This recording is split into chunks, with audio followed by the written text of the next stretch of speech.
नमस्कार, सगरमाथा प्राइम समाचारमा स्वागत छ। म पुष्पा श्री कार्की। नमस्कार, म अपेक्षा ढुङ्गाना। सगरमाथा प्राइम समाचार सुरु गरौँ अहिलेसम्मका मुख्य समाचारबाट। कांग्रेसले सरकारमा हुनुपर्छ भन्ने मान्यता मात्रै राखेको एमाले अध्यक्ष ओलीको आरोप, देशको चिन्ता नगरेको जिकिर।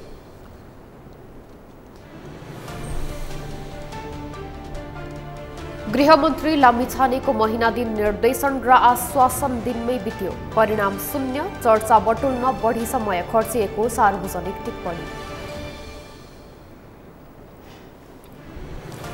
आत्मदाहबाट दिवंगत प्रेम प्रसाद आचार्यका मागबारे छानबिन गर्ने मन्त्री परिषदको निर्णय, छानबिनको नतिजाका आधारमा गर्नुपर्ने सबै कार्य गर्ने गृहमन्त्रीको भनाई। सत्तारूढ लेबर पार्टीका नेता क्रिस हिप्किन्स न्युजिल्यान्डका नयाँ प्रधानमन्त्री चुनिए, बेलायती राजा चार्ल्सका प्रतिनिधिका रूपमा रहेका गभर्नर समक्ष शपथ ग्रहण। र थाइल्यान्डमा जारी एएसबीसी अन्डर-22 बक्सिङ च्याम्पियनसिपको फाइनलमा नेपालकी सुषमा पराजित, उज्बेकिस्तानले स्वर्ण जित्दा नेपाल रजतमा समेत।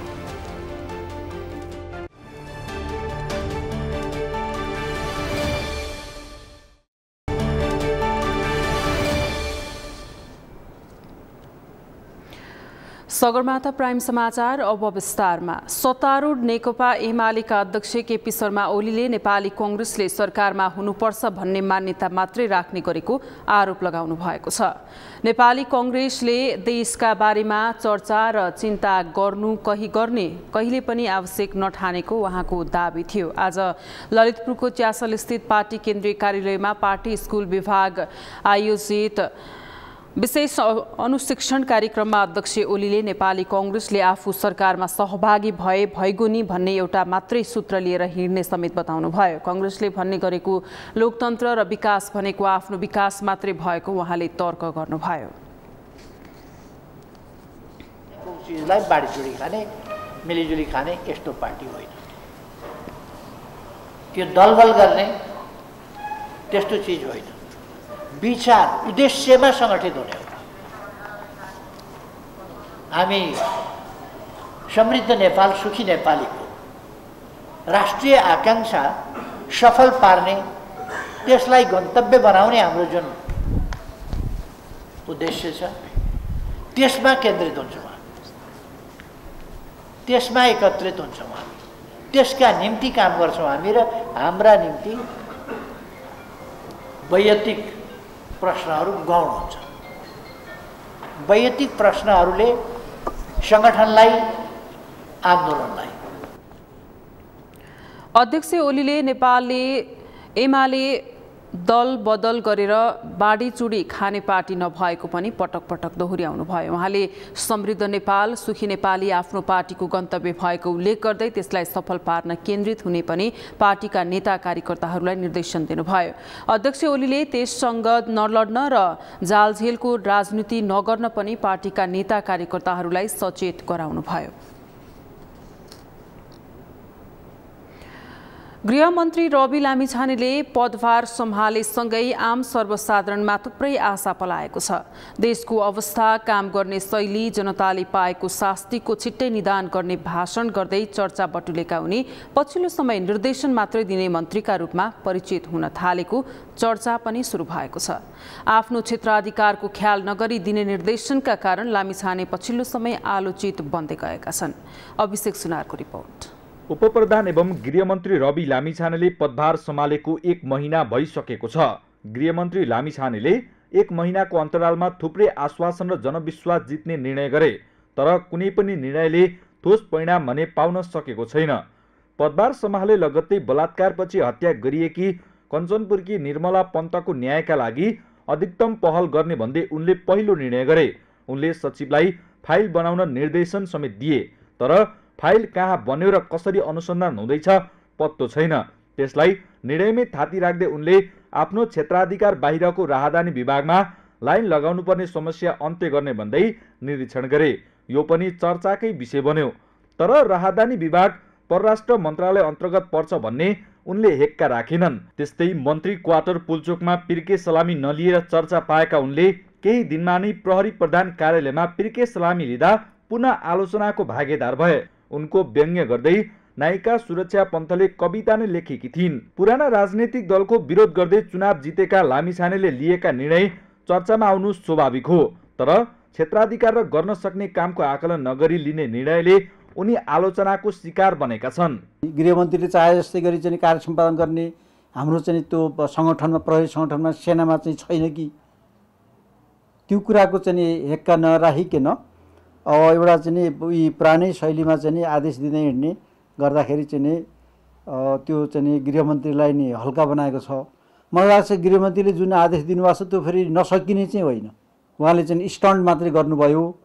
त जुन चाहिँ कार्यशैली उहाँले देखाउनु भएको छ त्यो कार्यशैली चाहिँ मेच्योर भएन। गृहमन्त्री लामिछानेले चर्चामा आउन गरेको अर्को काम सशस्त्र प्रहरी बलको कार्यक्रममा उनका लागि राखिएको छुट्टै सोफा हटाउन लगाएर अन्य अधिकृत सरहको सोफा राख्न दिएको निर्देशन पनि हो। त्यस्तै गृह मन्त्रालयको हलमा आपतकालीन ढोका बनाउन दिएको निर्देशन र त्रिभुवन विमानस्थलमा भिआइपी कक्ष प्रयोग नगरी सार्वजनिक बसको प्रयोग गर्दा खाली सिटमा नबसी उभिएको घटना पनि चर्चामा आयो। पछिल्लो समय एमाले सांसद लक्ष्मी महतो कोइरी प्रकरण पनि लामिछानेका लागि टाउको दुखाइ भएको छ। कोइरी प्रकरणमा गृह मन्त्रालयले जारी गरेको विज्ञप्तिको सांसदहरूले पनि चर्को आलोचना गरे। पक्राउ पूर्जी जारी भइसकेका कोइरीलाई पक्राउ गर्न प्रहरीले गृहमन्त्रीको आदेश पर्खनु नपर्ने कानुनविदको तर्क छ, तर लामिछानेले आफ्नो मर्यादा विपरीत गएर काम गरेको उनीहरूको भनाइ छ। कानुनको कार्यान्वयन गर्ने शैलीसँग त्यसले चाहिँ कुनै सम्बन्ध राख्दैन। हाम्रो चाहिँ अपराध संहितामा पनि कोही भनेको देखिँदैन गृहमन्त्रीले त्यस्तोलाई थुन्नुपर्छ भनेर आदेश दिनुपर्छ भन्ने। किनभने उहाँ त कानुनको शासन भनेको कस्तो हुन्छ भन्नु होला भने जवानले गर्ने, प्रहरी जवानले गर्ने पनि कानुन बमोजिम गर्ने हो, अनि इन्सपेक्टरले गर्ने भनेको पनि कानुन बमोजिम गर्ने हो, सरकारी वकिलले पनि कानुन बमोजिम गर्ने हो, अदालतले पनि कानुन बमोजिम गर्ने हो। जुन जुन अधिकारीलाई जुन जुन अधिकार प्रयोग गर भनेर कानुनले दिएको छ त्यसले त्यही अधिकार प्रयोग गर्नुपर्छ। गृहमन्त्री रवि लामिछानेले निर्देशन दिने क्रममा आफ्नो अधिकार क्षेत्र र चुनौतीको विषयमा हेक्का राख्ने गरेका छैनन्, जसका कारण उनी चर्चाभन्दा आलोचना उन्मुख हुँदै गइरहेका छन्। सगरमाथा टेलिभिजनका लागि क्यामेरामा प्रताप लामाका साथ अभिषेक सुनार, काठमाडौँ। तत्कालीन प्रधानमन्त्री केपी शर्मा ओलीले पुनर्निर्मित धरहरा उद्घाटन गरेको करिब 2 वर्ष हुन लाग्दा पनि सर्वसाधारणका लागि खुल्न सकेको छैन। अझै पनि 20% काम बाँकी नै रहेको कारण धरहरा सर्वसाधारणका लागि खुल्न नसकेको हो। धरहराको भित्री संरचना पूरा भएको छ, तर बाहिरी भाग बन्न बाँकी रहेकाले खुल्ला नगरिएको सरकारवाला पक्षको तर्क छ। धरहरा सर्वसाधारणका लागि कहिले खुल्छ भन्नेमा सम्बन्धित निकाय नै अन्यलमा छ। मेनुकालम सालको रिपोर्ट। पुनर्निर्मित धरहरा उद्घाटन गरेको करिब 2 वर्ष हुन लाग्दा पनि त्यो चढ्ने धेरैको चाहना अझै पूरा हुन सकेको छैन। 78 साल वैशाखमै तत्कालीन प्रधानमन्त्री केपी शर्मा ओलीले पुनर्निर्मित धरहरा उद्घाटन गरेका थिए, तर 7 वर्ष भइसक्यो सर्वसाधारणले धरहरामा चढेर काठमाडौँ निहाल्न पाएका छैनन्। सर्वसाधारणदेखि लिएर अब बाहिरबाट हाम्रो मानिसहरू पनि पुरा सुन्दरमा यो धरहराको लागि घुइँचो छ। अब प्रधानमन्त्रीबाट उद्घाटन चाहिँ गरियो, तर उद्घाटन गरियो त्यसबाट त कुनै साधारण मान्छेहरू भित्र प्रवेश गर्न पाएको छैन। यो सबभन्दा चाँडो प्रवेश गर्न पाए हुन्थ्यो भनेर धेरै मान्छेहरूको गुनासो हुन्छ। म चाहिँ अब सदा दिन यतै नै सानोतिनो पेसामा काम गर्ने भएकोले गर्दाखेरि यहाँ धरहरा हेर्नेको चाप एकदम बढी छ र यहाँ भित्र मान्छे गएका छन् त भन्दा अब काम गर्ने मान्छेहरू माथि गएको हुन् या अरू हुन् त हामीलाई याद भएन। तर त्यहाँ चाहिँ किन जान पाइँदैन? बा अङ्कल आफ्नो एज अनुसारको सोध्नुहुन्छ। म चाहिँ भन्छु अब यहाँ खुलेको छैन, भित्रका संरचना बन्दैछ अरे, अब चाँडोभन्दा चाँडो खुल्ने होला भनेर त्यस्तै मात्रै कुरा गरिन्छ यसमा। त्यो चाहिँ एउटा पोलिटिकल स्टन्ट जस्तरी चाहिँ उद्घाटन भयो होइन। पहिलाको प्रधानमन्त्री केपी शर्मा ओलीले उद्घाटन गर्नुभयो, त्यो चाहिँ अब एउटा मैले गरेँ है भनेर देखाउन चाहिँ गर्नुपऱ्यो। एक्चुअली चाहिँ कति % भएको थियो के थियो त्यो तथ्य त हामीसँग छैन नि त। जस बाहिरबाट हेर्दा एउटा संरचना बनेको छ तर भित्र त्यो कुरा छैन। अब त्यसलाई चाहिँ मैले एउटा कम्प्लिटली अब त्यो एउटा गभर्मेन्टले त्यो समय जस बनाउनु त्यतिको एउटा बिल्डिङ बनाउनु राम्रो पनि हो होइन, त्यसलाई नराम्रो भन्न पनि मिल्दैन। तर अब मैले गरेँ आफ्नो कार्य देखाउनलाई चाहिँ गरेको एउटा पोलिटिकल स्टन्ट थियो र अब त्यो सायद अब यो अहिलेको सरकारले चाहिँ सम्भवतः पुरा गर्ला र हामी अवश्य अब चढ्न पाउँला भन्ने आशा चाहिँ गर्छु मैले। यो भौतिक संरचनाका कुराहरूमा नेपाललाई चिनाउने कुराहरूमा नेपालकै नागरिकले अब त्यहाँ गएर आउने जाने टुरिज्महरू पनि बढ्ने भयो भने त्यो धेरै राम्रो हुन्थ्यो। त्यसमा चाहिँ अब जति सक्दै चाँडै आफ्नो कदम चाल्दाखेरि सरकारको एउटा यो राम्रो विचारधारा हुन्थ्यो होइन। 72 सालको भूकम्पले नौतले धरहरा ध्वस्त नै भयो। 75 सालमा निर्माण कम्पनीसँग धरहराको पुनर्निर्माण गर्ने सम्झौता भयो। भत्किएको 3 वर्षपछि सुरु भएको निर्माण अझै पुरा हुन सकेको छैन। पुनर्निर्माण नसकिँदै हतारमा उद्घाटन गरियो। धरहराको मात्रै पुनर्निर्माण सकिएपछि उद्घाटन भएको र त्यो बेला नै धेरै काम बाँकी रहेकाले अझै प्रयोगमा आउन नसकेको शहरी विकास मन्त्रालयको तर्क छ। शहरी विकास मन्त्रालय अन्तर्गत केन्द्रीय आयोजना कार्यान्वयन इकाइ, भवन तथा आवास समितिले सबै काम पूरा गरेर आउँदो असारसम्ममा सर्वसाधारणका लागि खुला गर्ने लक्ष्य लिएको छ। हाम्रो सुन्धाराको मर्मत गर्ने, धरहरालाई रिस्टोर गर्ने अनि थपिएको स्कोपमा चाहिँ मिन्ट म्युजियम एउटा थपिया छ, कप बिल्डिङ थपिया छ, त्यस्ता कुराहरू जुन थपिया छ त्यसले गर्दा टाइम चाहिँ लागेको। तर अब त्यो टाइम पनि लगभग हामीले निर्माण व्यवसायलाई दिनै सकेका छौँ र उहाँले अहिले लगभग 80% चाहिँ काम सम्पन्न भएको छ र हाम्रो 70% चाहिँ वित्तीय प्रगति छ। अब हाम्रो 20% मात्रै काम बाँकी छ। हामीलाई चाहिने हाम्रो लिफ्ट, स्केलेटरहरू अनि त्यसपछि हाम्रो इलेक्ट्रिकल, सेनिटरीका सबै हामीसँग आइसकेका छ। साइटमा निर्माण व्यवसाय ल्याइसक्नु भएको छ, त्यो इन्स्टल मात्रै गर्नुपर्ने बाँकी छ। त्यो धेरै इन्स्टल गर्दा पनि लगभग 1.5 देखि 2 महिनाभित्र हामी सक्छौँ। त्यसपछि फिनिसिङका केही कामहरू बाँकी चाहिँ हुन्छन्, त्यो पनि हामी असारसम्म चाहिँ सक्छौँ। नयाँ धरहरामा बगैँचा, सङ्ग्रहालय, रङ्गीन जल फोहरा, प्रदर्शनी हल, पार्किङ स्थल, पसल लगायत रहनेछन्। धरहरा परिसरमा पार्किङसहित रेस्टुराँ, बगैँचा, पुस्तकालय लगायतको सुविधा हुनेछ। धरहरामा पार्कमा बस्ने ठाउँ, ढुङ्गेधारा, हरियाली र चमेरा गृह पनि हुनेछन्। यतिका सुविधा उपलब्ध गराउँदा समय धेरै लाग्ने सरकारवालाहरूको भनाइ छ। तर ऐतिहासिक धरहराको पुनर्निर्माणमा भएको ढिलासुस्ती र सर्वसाधारणको चाहनाप्रति पनि सम्बन्धित निकायको चासो आवश्यक छ। सगरमाथा टेलिभिजनका लागि क्यामेरामा लिम्बहादुर खत्रीका साथमा मेनुका लम्साल, काठमाडौँ। काठमाडौँ लगायत देशका विभिन्न ठाउँमा वायु प्रदूषणको जोखिम बढेको छ। जाडोयाममा हावाको घनत्व बढी हुने र वायुमण्डलभित्रै थिग्रिएर बस्ने भएकाले वायु प्रदूषण बढी हुने गर्छ। सवारी साधन, उद्योग, कलकारखाना, आगो बाल्दा निस्कने धुवाँ धुलो, प्लास्टिकजन्य फोहोर जलाउँदा निस्कने धुवाँ आदिले गर्दा उपत्यका लगायत देशका विभिन्न ठाउँमा वायु प्रदूषण बढेको छ। पानी नपरेका कारण उपत्यकामा वायु प्रदूषणको मात्रा कम हुन सकेको छैन। बढ्दो वायु प्रदूषणका कारण आम नागरिकको जनजीवन प्रभावित भएको छ। यशोदा भण्डारीको रिपोर्ट। हरेक वर्ष जाडोयाम सुरु भएसँगै वायु प्रदूषण बढ्ने गर्छ। यो वर्ष पनि हिउँद सुरु भएदेखि नै प्रदूषणको मात्रा बढेको छ।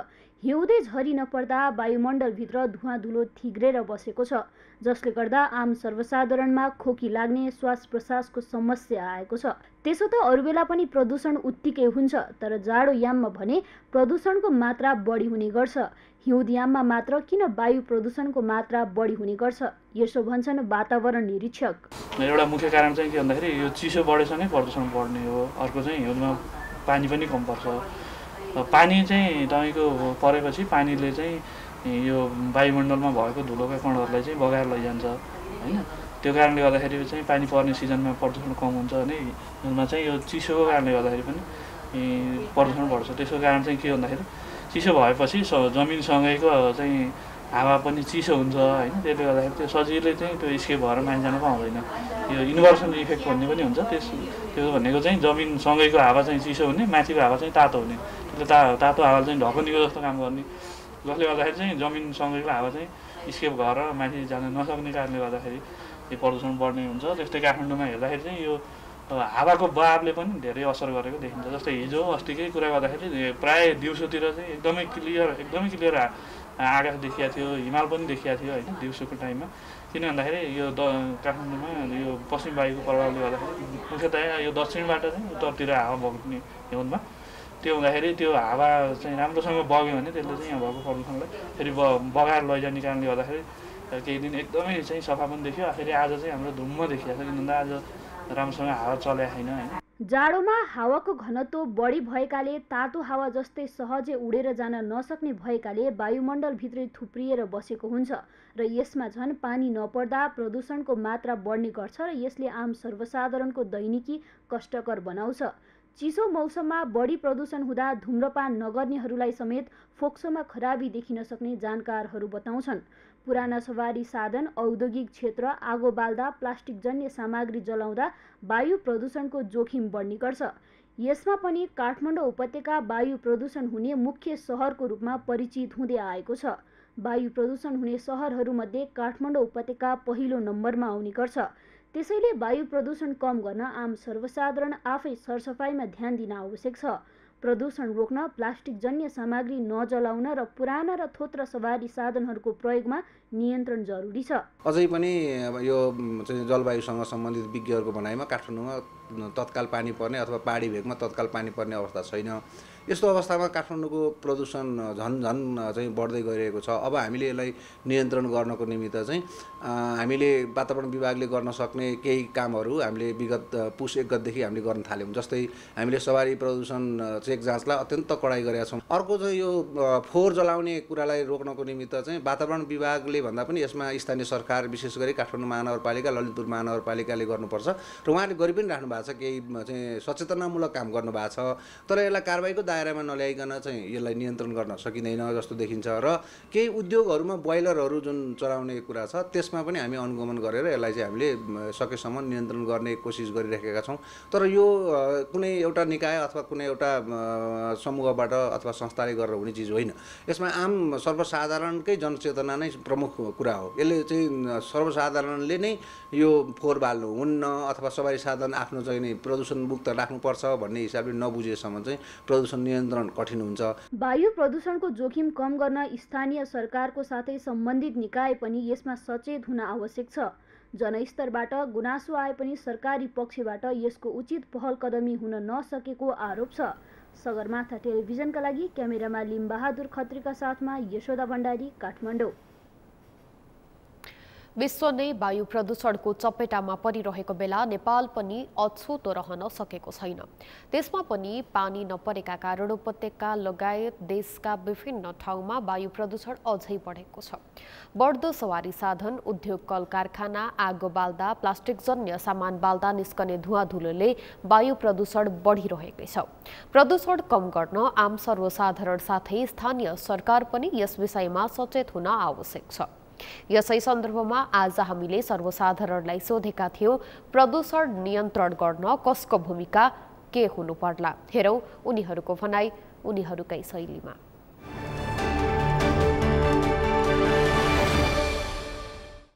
तपाईँ हामी आम मानिसदेखि लिएर सरकारसम्म सबैजनाको नै बराबरी नै भूमिका हुनुपर्छ यसमा। किन भन्नुहुन्छ भने प्रदूषण बढ्नको मुख्य उद्देश्य भनेको धुवा धुलो हो। धुवा धुलोको लागि चाहिँ प्लास्टिक जन्य पदार्थहरू चाहिँ यसलाई बन्द गर्नु पर्यो, त्यसलाई चाहिँ बाल्ने काम गर्नु भएन। त्यस पछाडि सवारी साधनहरू जुन पुराना सवारी साधनहरू छन् तिनीहरूलाई नीतिगत रूपमा हटाउने भन्ने कुराहरू छ, तर व्यावहारिक रूपमा अहिलेसम्म लागू भएको देखिँदैन। प्रदूषण नियन्त्रण गर्नलाई हामी सर्वसाधारण पनि जनाएको हुनु पर्यो। पुराना गाडीहरू मेन्टेन गरेर राख्नु पर्यो। अनावश्यक नचाहिने बेलामा गाडी त्यति गुराउनु भएन। यस्तै कुराहरू गरेर मेन कुरो मान्छे सचेत हुनु पर्यो, आफै पनि सचेत हुनु पर्यो। सरकारले पनि यसमा व्यापक पहल गर्नु पर्यो। पुराना गाडीहरूलाई के गरेर हुन्छ त्यसलाई विस्थापित गर्नुपर्ने हुन्छ कि के गरेर हुन्छ त्यो व्यवस्थाहरू गर्नु पर्यो। अब यो सवारीको चाहिँ पेट्रोलियमबाट आउने चाहिँ पुराना सवारीहरूलाई चाहिँ हटाएर नयाँ सवारीलाई विस्थापित गरी अनि बाटोको दायाँ बायाँ हरिया बोट बिरुवाहरू लगाउने र फोहोर मैलाहरूलाई चाहिँ प्रशोधन गर्ने। पहिला त स्थानीय लेभलमा स्थानीय मान्छेहरू आफू पनि सजग हुनु पर्यो। त्यसपछि राज्यको तर्फबाट पुराना गाडीहरूदेखि लिएर प्लास्टिक जन्य वस्तुहरूको तपाईँको नियन्त्रण गर्ने, पहिला पनि सरकारी तर्फबाट धेरैचोटि प्लास्टिक जन्य वस्तुहरू नियन्त्रण गर्ने, प्लास्टिक के अरे मुक्त सहर बनाउने भन्ने कुरा थियो। त्यो कहाँसम्म पुग्यो त्यो त हामीलाई जानकारी भएन होइन। त्यस्ता कुराहरूलाई अलिकति नियन्त्रण र कार्यान्वयनमा सरकारी तर्फबाट र स्थानीय तर्फबाट पनि ध्यान दिनु पर्यो।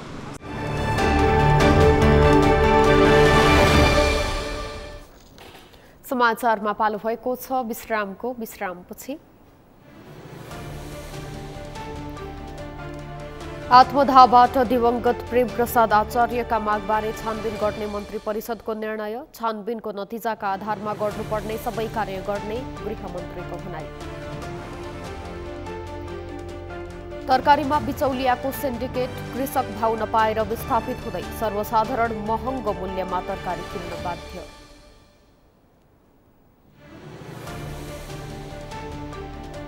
र थाइल्यान्डमा जारी ASBC अन्डर-22 बक्सिङ च्याम्पियनसिपको फाइनलमा नेपाल किससमा पराजित। उज्बेकिस्तानले स्वर्ण जित्दा नेपाल रजतमा सीमित।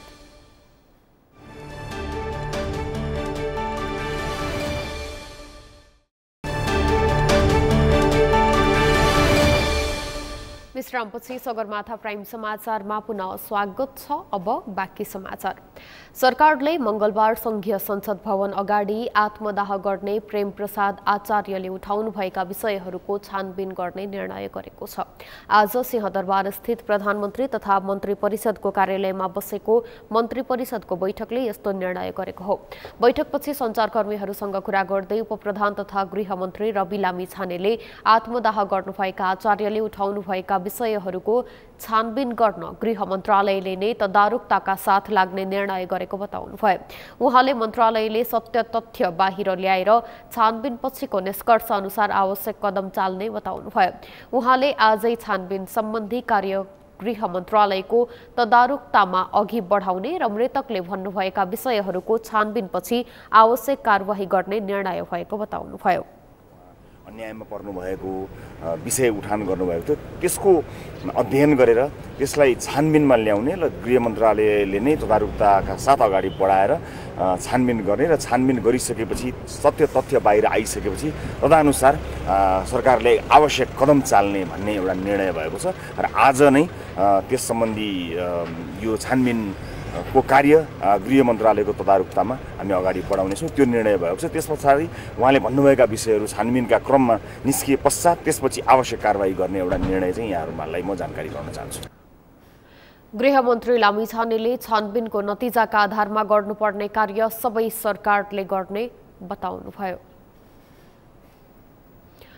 उपप्रधानमन्त्री एवं गृहमन्त्री रवि लामिछानेको नागरिकता सम्बन्धी मुद्दा हेर्दा हेर्दैमा राखिएको छ। संवैधानिक पूर्ण इजलासमा आज भएको सुनवाई नसकिएपछि हेर्दा हेर्दैमा राखिएको हो। अब सुनवाई माघ 13 गते शुक्रबार हुनेछ। सो मुद्दाको सुनवाई नसकिएकाले हेर्दा हेर्दैमा राखिएको वरिष्ठ अधिवक्ता सुनिल पोखरेलले जानकारी दिनुभयो। उहाँले माघ 13 गते शुक्रबार भने सो मुद्दाको फैसला आउने विश्वास व्यक्त गर्नुभयो। आज मुद्दाको बहस टुङ्गेन, हेर्दा हेर्दैमा रहेको छ। पर्सि शुक्रबार चाहिँ बाँकी बहस भएर सम्भवतः त्यही दिनै फैसला आउन सक्ने सम्भावना छ। मुद्दाको सुनवाई कायम मुकायम प्रधान न्यायाधीश हरिकृष्ण कार्की, न्यायाधीशहरू विश्वम्बर प्रसाद श्रेष्ठ, ईश्वर प्रसाद खतिवडा, डाक्टर आनन्द मोहन भट्टराई र अनिल कुमार सिन्हाको इजलासमा भएको हो। नेपाली नागरिकता कायम नभएको भन्दै उपप्रधानमन्त्री लामिछानेको प्रतिनिधि सभा सदस्य पद खारेज गर्न माग गर्दै सर्वोच्च अदालतमा रिट दिनुभएका युवराज घिमिरे सफलले सर्वोच्च अदालतले आफूहरूको पक्षमा फैसला गर्ने विश्वास व्यक्त गर्नुभयो। सर्वोच्च अदालतमा यो केस परिसकेपछि हामीले 6 गते नै अन्तरिम आदेश माग गरेका थियौँ। 22 गते आयो। 22 गतेबाट चाहिँ अग्र अधिकारमा राख्ने सर्वोच्चले निर्णय गर्यो र आज फेरि तपाईँको चाहिँ समय अभावको कारण हेर्दा हेर्दैमा गएको छ। नागरिकता पुनर्प्राप्तिको लागि निस्सा बुझाएको प्रमाण पनि छैन। पैसाको आडमा, शक्तिको आडमा, साम्राज्यवादी विस्तारवादी शक्तिको आडमा सर्वोच्चलाई नचाउन सकिन्छ भनेर उहाँहरू उफ्री पाफ्री गर्नुभएको छ। सर्वोच्च अदालतले उहाँहरूले त हाम्रो रिटै खारेज हुनुपर्छ, हकदैया पुगेको छैन भन्नुभएको थियो।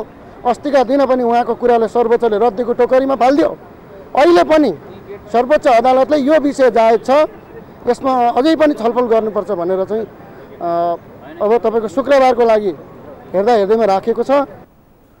सर्वोच्च अदालतले संविधान ऐन नियमावलीमाथि टेकेर आफूहरूको पक्षमा फैसला गर्ने रिट निवेदक सफलको विश्वास छ।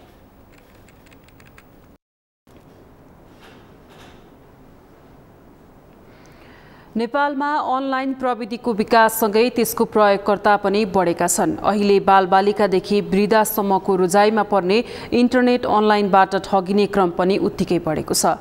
इन्टरनेट अनलाइनबाट हुने ठगी नियन्त्रणका लागि नेपाल प्रहरीले प्रयास गरि नै रहेको छ, तर प्रविधि विकाससँगै अनलाइन ठगी नियन्त्रणमा चुनौती पनि थपिएको छ। अभिषेक सुनारको रिपोर्ट। नेपालमा प्रविधिको विकाससँगै अनलाइनबाट आकर्षित हुँदा आपराधिक गतिविधि पनि बढेको छ। ठगी मात्रै होइन, मानव बेचबिखन, बलात्कारदेखि हत्यासम्मका घटनाहरू इन्टरनेट अनलाइनबाटै भएको प्रहरीको तथ्याङ्क छ। सामाजिक सञ्जाल फेसबुक, व्हाट्सएप, भाइबर, टिकटक लगायतका विभिन्न अनलाइन एप्सबाट पत्तो नै नपाई ठगिएको घटनाहरू पनि सार्वजनिक भएका छन्। केही हप्ता अघि मात्रै ललितपुरमा टिकटक मार्फत जुवा खेलाइरहेका एक युवक पक्राउ परे। उनले यी सेवा लगायत आफ्नो डिजिटल वालेटमा पैसा जम्मा गर्न लगाएर जुवा जितेमा दोब्बर भुक्तानी गर्ने प्रलोभन देखाउँदै लाखौं रुपैयाँ ठगी गरेको प्रहरीको दाबी छ। काठमाडौँमा आर्थिक वर्ष 2078-79 मा मात्रै 342 जना अनलाइनको माध्यमबाट ठगिएको प्रहरीको तथ्याङ्क छ।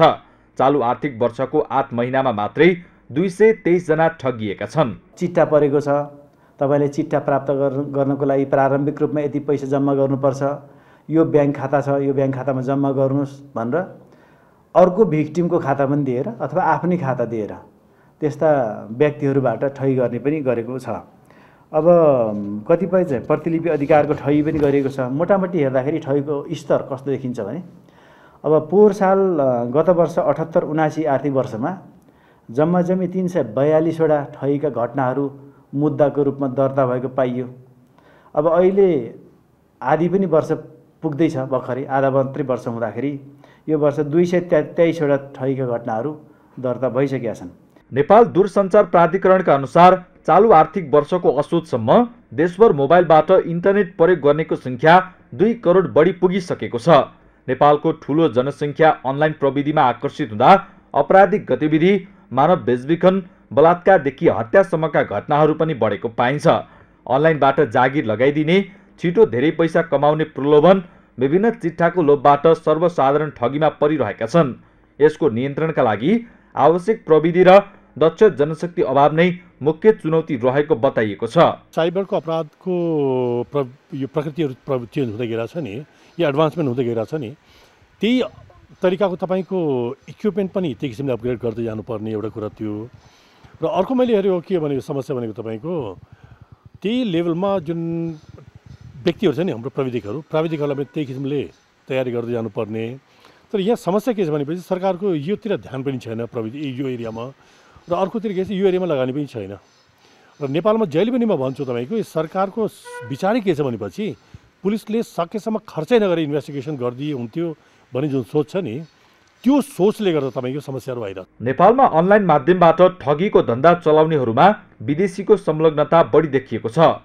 त्यसमा पनि चिनिया नागरिक धेरै रहेको प्रहरीको तथ्याङ्क छ।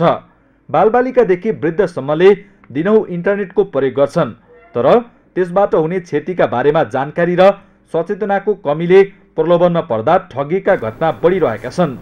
सगरमाथा टेलिभिजनका लागि क्यामेरामा प्रताप लामाका साथ अभिषेक सुनार, काठमाडौँ। सरकारी मातहतमा रहेको कालीमाटी तरकारी बजार जति भौतिक रूपमा व्यवस्थित देखिन्छ, तरकारीको मूल्य उति नै अस्तव्यस्त रहेको छ। होलसेल भनिएको बजारमा पसलै पछि एउटै तरकारीको फरक मूल्य छ। यसको फाइदा भने बिचौलियाले उठाइरहेका छन्। यमुना सापकोटाको रिपोर्ट। कालीमाटी तरकारी बजारमा प्रति किलो 21 देखि 27 रुपैयाँमा बिक्री भइरहेको आलु खुद्रा विक्रेतासम्म आइपुग्दा किलोको करिब 44 रुपैयाँ पर्छ। त्यस्तै होलसेलमा किलोको 42 देखि 44 रुपैयाँ पर्ने प्याज आम उपभोक्ताले 60 रुपैयाँमा किनिरहेका छन्। होलसेलमा प्रति किलो 1-2 रुपैयाँ नाफा खाएर बेच्नुपर्ने कालीमाटी तरकारी व्यवसायीहरूको भनाइ छ। आलु 26 देखि 28 सम्म, प्याज 42-44। रातो आलु कतिमा बेच्नु छ? रातो आलु 26 देखि 28 सम्म होलसेल मूल्य, बोराको मूल्य हो। खुद्रामा चाहिँ? खुद्रामा त महँगै हुन्छ, 40 माथि हुन्छ खुद्रामा। 40 माथि हुन्छ। हजुरले मार्जिन कति राख्नुहुन्छ? हाम्रोमा त नै कम्पिटिसन हेर्नु न, खुल्ला ओपन मार्केट हो। धेरै माल यहाँ त अझ साउन पनि घाटा खाएर बेचिन्छ। नभए नर्मल 1-2 रुपैयाँ हो केजीमा। कालीमाटी होलसेल बजारमा पनि पसलै पछि मूल्य फरक पाइन्छ। थोक विक्रेताले नेपाली आलु किलोको 28 देखि 30 रुपैयाँ र भारतीय आलु 26 देखि 28 रुपैयाँमा बेचिरहेका छन्। त्यस्तै प्याज भने 40 देखि 42 रुपैयाँ प्रति किलो बेच्ने गरेका छन्। हाम्रो होलसेल मूल्य आज नेपाली आलुको दाम 28 देखि 30 रुपैयाँ, इन्डियन आलुको 26 देखि 27 रुपैयाँ। त्यसलाई चाहिँ रिटेल खुजुरा मूल्य बजारमा इन्डियन 90 रुपियाँ धार्नी बेच्यो होला अनि होलसेल चाहिँ नेपाली आलु चाहिँ 100 रुपियाँ धार्नी 40 रुपियाँ किलो पर्यो प्याज 40 देखि 42 रुपियाँको होलसेल मूल्य खुजुरामा त्यही हो 50-55 रुपियाँ बिक्यो होला खुद्रा व्यापारीहरूले सधैँ आफू खुसी मूल्य तोक्ने गरेका छन्। यस्तो अवस्थामा सरकार भने मूकदर्शक बनेको छ, जसका कारण बिचौलिया मोटाउँदै गएका छन् भने उत्पादक र उपभोक्ता मारमा परेका छन्। यता खुद्रा बजारमा पनि तरकारीको मूल्य समान छैन।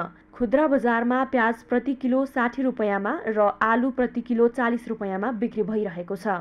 तपाईले आलु अनि प्याजको मूल्य चाहिँ कतिमा बेचिरहनु भएको छ? आलु 110, प्याज 60 रुपियाँ केजी। आलु केजीमा बेच्नु पर्यो भने चाहिँ कसरी केजी बेच्नु? केजीमा 40। बजार अनुगमन गर्ने नियमनकारी सम्बन्धित निकायले समय समयमा अनुगमन नगर्दा खेती गर्ने किसान र उपभोक्ता मर्कामा परिरहेका छन्। बिचौलियालाई नियन्त्रण गर्न सके कृषकले उत्पादनको उचित मूल्य पाउने र उपभोक्ताले पनि सुलभ मूल्यमा उपभोग गर्न पाउने थिए। सगरमाथा टेलिभिजनका लागि क्यामेरामा सुनिल कोलीका साथमा यमुना सापकोटा, काठमाडौँ। सगरमाथा प्राइम समाचारमा पुनः पालो विश्रामपछि सत्तारूढ लेबर पार्टीका नेता क्रिस हिप्किन्स न्युजिल्यान्डका नयाँ प्रधानमन्त्री चुनिए। बेलायती राजा चार्ल्सका प्रतिनिधिका रूपमा रहेका गभर्नर समक्ष शपथ ग्रहण।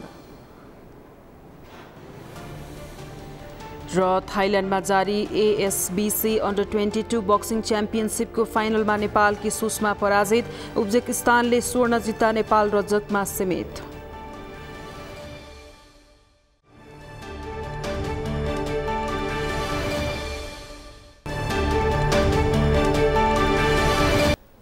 समाचारको अन्त्यमा मुख्य समाचार फेरि एकपटक।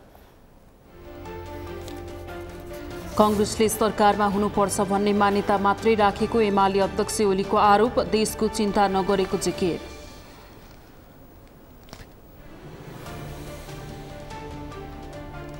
गृहमन्त्री लामिछानेको महिना दिन निर्देशन र आश्वासनमै बित्यो। परिणाम शून्य। चर्चा बटुल्न बढी समय खर्चिएको सार्वजनिक टिप्पणी।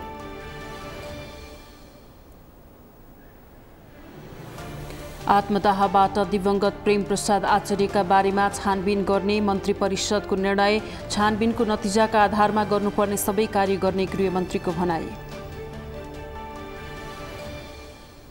सत्तारूढ लेबर पार्टीका नेता क्रिस हिप्किन्स न्युजिल्यान्डका नयाँ प्रधानमन्त्री चुनिए। बेलायती राजा चार्ल्सका प्रतिनिधिका रूपमा रहेका गभर्नर समक्ष शपथ ग्रहण। र थाइल्यान्डमा जारी ASBC अन्डर 22 बक्सिङ च्याम्पियनसिपको फाइनलमा नेपालकी सुषमा पराजित। उज्बेकिस्तानले स्वर्ण जित्दा नेपाल रजतमा सीमित। हवस् त सगरमाथा प्राइम समाचार अहिलेलाई सकियो। तपाईँ समाचार बुलेटिनका साथै सगरमाथा टेलिभिजनका सम्पूर्ण कार्यक्रम www.sagarmatha.tv मा पनि पढ्न र हेर्न सक्नुहुनेछ। साथै युट्युबमा youtube.com/sagarmatha.tv नेपालमा हेर्न सक्नुहुनेछ। साथै तपाईँ हामीलाई फेसबुकमा पनि facebook.com/tv नेपालमा फलो गर्न सक्नुहुनेछ। समाचारको शिखर, नेपालको गौरव, नेपालको पहिलो न्युज च्यानल सगरमाथा टेलिभिजन हेर्दै गर्नुहोला। नमस्कार।